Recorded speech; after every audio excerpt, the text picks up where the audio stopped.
Всем привет, с вами Дэн, и у нас новинка на российском рынке, гонконгский микробренд Asian Design. Asian, если с английского, то переводится как видение или видение. Ну давайте смотреть.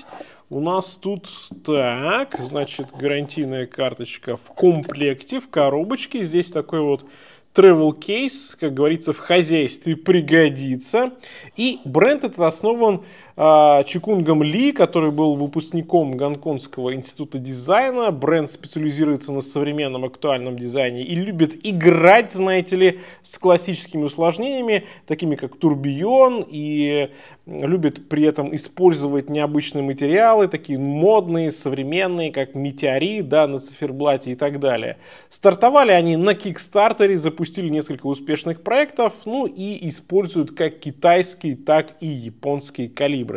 Короче, Asian, давайте открывать. И здесь у нас, ого-го-го-го, турбиончик как раз.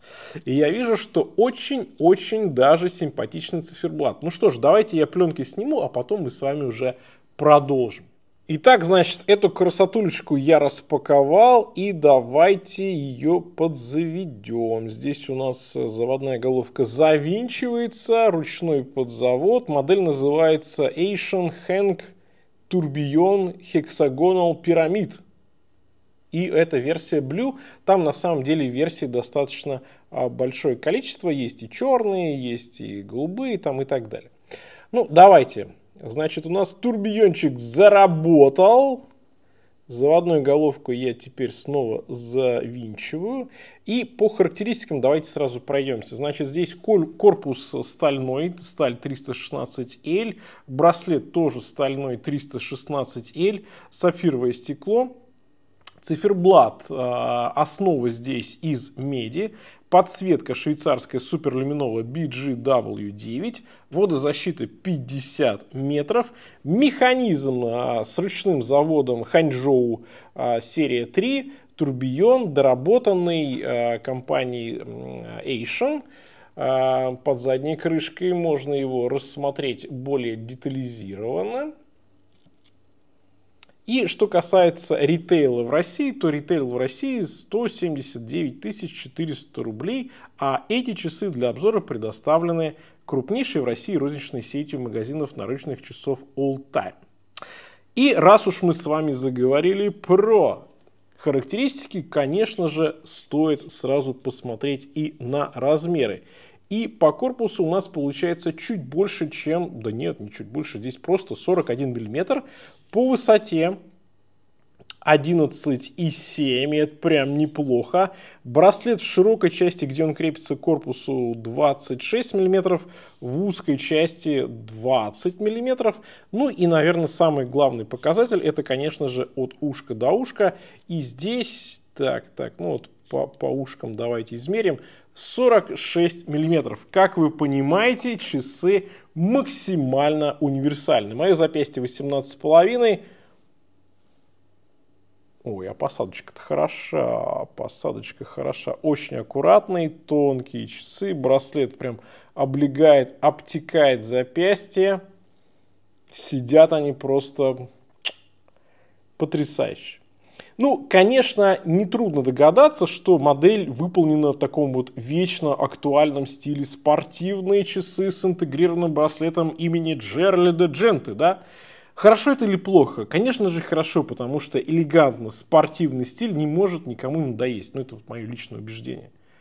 В этой модели Hank Tourbillon прослеживаются определенные идеи других известных моделей. Инженер от IWC, да, Royal Oak от Audemars Piguet, ну и так далее. Но я бы не назвал эти часы хомажем. В принципе, каждый раз, когда кто-то берется сделать модель в такой стилистике, он неизбежно сталкивается с задачей придумать что-то новое. Но не выходя за рамки какой-то общей, невероятно удачной концепции. У Asian Design, можно сказать, получилось. Потому что ведь не зря они проводят успешные кампании на площадке Kickstarter. И, кстати говоря, интересно, что турбион здесь позволяет в некотором роде освежить внешний вид модели, а также, конечно же, добавить люкса. Ну и что касается вот такого, знаете, может быть, максимально субъективного, но впечатления качества. Да, часы чувствуются очень-очень качественными. То есть это вот ощущение, оно здесь есть. Дорогие гонконгские, китайские микробренды последние 2-3 года научились делать супер качественные часы по цене там 1/10, 1/5 хороших швейцарских часов. Взять те же, например, Atelier Vane, да. И здесь вот уровень отделки Hank Tourbillon, он просто превосходный. Конечно, если вы не видите, не чувствуете разницу между часами за 100 баксов, за 1000 баксов, за 10 тысяч баксов, я имею в виду в плане качества, конечно же, а не бренда, то вам это все неинтересно. И по-своему вы, конечно же, будете правы. Но если вы гик отделки, если вы любите отделку, если вы понимаете отделку, если вы цените отделку, если вы вот за получше грань здесь где-то сделана, да, лучше шлифовочка, лучше там вот браслетик сделан, то, конечно, вам либо к дорогим, прям очень дорогим швейцарцам, либо вам в такие вот люксовые бренды из Китая. Браслет здесь, знаете ли, шикарный. Он такой вот шелковый. Очень качественные звенья. Он, конечно же, интегрированный. И звенья максимально близко находятся друг к другу. Поэтому здесь вот нет какой-то вот супер максимальной гибкости, да, как в браслетах типа Oyster. Но вот если говорить именно про интегрированные браслеты, где звенья максимально друг к другу, здесь, конечно, все просто потрясающе сделано, очень качественно сделано. На уровне, если хотите, Atelier Vane, которые, ну, в 2 раза дороже, чем эти часы. Застежка, здесь застежка бабочка. Нет, к сожалению, быстрой замены ремешка браслета, но я не думаю, что в этих часах она в принципе вам пригодится, потому что браслет реально классный, и такого плана часы, они, конечно же, в первую очередь предназначены носиться именно как часы с интегрированным браслетом, они поэтому, собственно, так и называются. Что касается корпуса, то здесь все тоже очень классно. Корпус здесь а-ля Audemars Piguet Royal Oak, безель немножко, да, от инженера, и безель реально классный. То есть здесь сочетаются матирование, сатинирование и зеркальная полировка по боковой части. Очень красиво. И знаете, на солнце прям переливается просто секс, просто секс. Плоская заводная головка, которую удобно оперировать. Единственное, у меня, наверное, к ней нарекание, зачем они сделали ее завинчивающейся, если у нас водозащита всего 50 метров. Лучше, конечно, такой момент учитывать. Зеркальная полировка по верхней грани корпуса, которая переходит в ушки и которая потом дальше уже переходит в браслет. Здесь все очень красиво, просто супер. Задняя крышка, здесь есть название модели, здесь есть что Гонконг дизайн, здесь водозащита, да, и также, конечно же, можно рассмотреть во всей красе этот самый механизм у нас под задней крышкой. В плане отделки здесь вопросов нет никаких, потому что, ну, во-первых, этот турбион от Ганчжоу ставит достаточно много брендов, и он уже такой отработанный, он уже надежный, он уже проверенный, и в версии, когда он максимально классно отполирован, конечно же, на него очень и очень приятно посмотреть. Это действительно классно, это действительно хорошо сделано.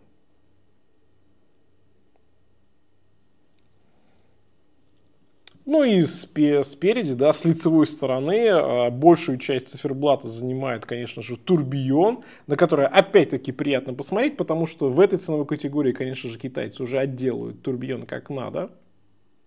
И циферблат здесь хорош.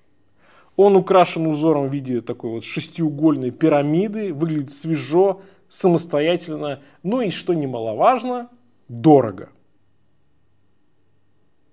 Стрелки такие полускелетонизированные, достаточно толстые и хорошо гармонируют с такими крупными, мощными часовыми метками. Здесь есть также еще и шкала минутной разметки по внешней части циферблата.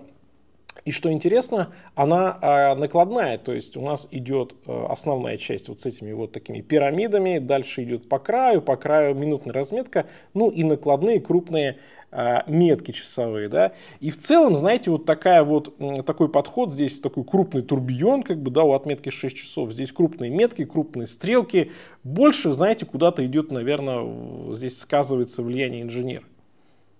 Ну что ж. Давайте еще технические моменты пройдем. Значит, по браслету про запас где-то, ну, сантиметра 3 здесь имеется. Поэтому в целом я бы сказал, что часы максимально универсальные. То есть и на небольшое запястье, и на среднее запястье, ну и не на супер крупные они, конечно же, подойдут. Если у вас там больше, чем 21 сантиметр, наверное, лучше присмотреть что-то другое, потому что ну, просто могут не налезть. По весу на полном браслете 163,5 грамм. Ну и теперь самое время, конечно же, посмотреть макро. Слушайте, а циферблат здесь хорош. Вот эти пирамидки, они прям очень-очень красивые, очень сложные. И это все качественно выглядит. И накладные метки, конечно же. А безель, посмотрите какой, а. Хорошо. Хорошо. И браслет, который приятно тоже посмотреть в макро. Ну и, конечно же, под задней крышкой мы сможем с вами рассмотреть этот механизм во всей красе. Ну, очень даже приятно. Итак, что по итогам? Люксовый китаец для тех, кто не про бренды, а про качество отделки. Красивые часы, отлично сделаны, роскошное усложнение в виде турбиона. Как всегда, я призываю вас брать турбионы в магазинах, чтобы иметь гарантию, потому что ремонт и сервис турбионов, ну, он просто очень-очень дорогой. Что касается этой модели, то если вы хотите что-нибудь в стиле Джеральда Дженты, и чтобы это был не Хамаш, но, опять же, не так далеко от того, к чему мы привыкли стремиться, с шикарными характеристиками, опять же, да, с турбионом, вот все, чтобы было по красоте, конечно же, очень даже приятный бренд, который наконец-то вышел на российский рынок, и здесь есть из чего выбрать. То есть в плане качества, в плане отделки здесь, конечно же, каких-то вопросов у меня нет. Часы реально удачные. Пишите, как вам эта модель. На этом у меня все. Всем пока. С вами был Дэн. Увидимся.